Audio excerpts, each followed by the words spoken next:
10 centimetre ആരമുള്ള ഗോളം ഉരുക്കി അതേ ആരമുള്ള വൃത്തസ്തൂപിക ആക്കിയാൽ ആ സ്തൂപികയുടെ ഉന്നതി എത്ര? 10 സെൻറ്റിമീറ്റർ ആരം എന്ന് പറഞ്ഞാൽ റേഡിയസ് ആണ്, ഗോളം എന്ന് പറഞ്ഞാൽ സ്ഫിയർ ആണ്, ഉരുക്കുക എന്ന് പറഞ്ഞാൽ മെൽറ്റ് ചെയ്യുക.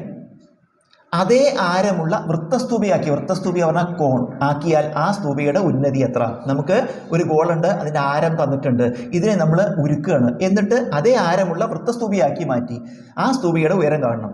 നമുക്ക് ഇതിൽ മനസ്സിലാക്കേണ്ട കാര്യം, ഉരുക്കുമ്പോൾ ഒരു വസ്തു ഉരുക്കി മറ്റൊരു വസ്തു ഉണ്ടാക്കുകയാണ് ഇവിടെ. അതായത് ഗോളം ഉരുക്കി വൃത്തസ്തൂപിയാക്കുന്നു.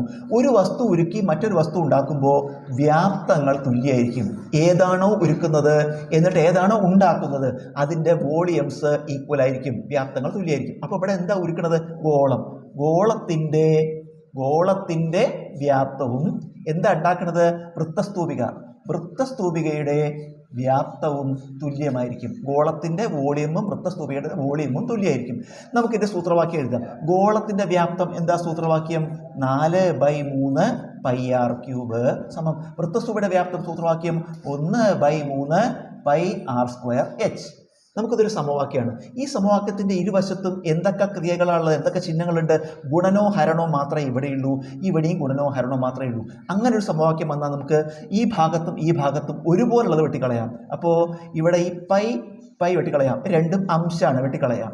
അതുപോലെ 3 രണ്ടും ഛേദങ്ങളാണ്, വെട്ടിക്കളയാം. ഇനി ഇവിടെ ഇതിൽ പറയുന്നുണ്ട് അതേ ആരം, അപ്പോൾ ആരങ്ങളും തുല്യമാണ്. അപ്പോൾ നമുക്ക് ഇവിടെ r³ പറഞ്ഞ അർത്ഥം r × r × r, ഇവിടെ r², r × r. അപ്പോൾ 2 വീതം r വെട്ടിക്കളയാം. അപ്പോൾ ഇവിടെ ഒരു r അവശേഷിക്കും. അപ്പോൾ ഇവിടെ എന്തൊക്കെ ഉണ്ട്? ഈ ഒരു 4 ഉണ്ട്, ഇവിടുത്തെ ഒരു 6 ഉണ്ട്. അതായത് 4 × r, 4r സമം ഇവിടെ എന്താ അവശേഷിക്കുന്നത്? ഇവിടെ h മാത്രമേ ഉള്ളൂ അവശേഷിക്കുന്നുള്ളൂ. 1 കൊണ്ട് ഗുണിച്ചാൽ മാറ്റില്ല, അപ്പോൾ h മാത്രം. അപ്പോൾ h എന്താ? ഇതെന്താണ്? വൃത്തസ്തൂപിയുടെ ഉന്നതിയാണ്. വൃത്തസ്തൂപിയുടെ ഉന്നതി കാണാൻ എന്ത് ചെയ്താൽ മതി? 4 × ആരം ചെയ്താൽ മതി. 4 × ആരം നമുക്ക് അതിൻ്റെ എത്രയാണ്? 10 ആണ്. 4 × 10 ഉത്തരം 40 സെൻറ്റിമീറ്ററാണ് വൃത്തസ്തൂപിയുടെ ഉന്നതി.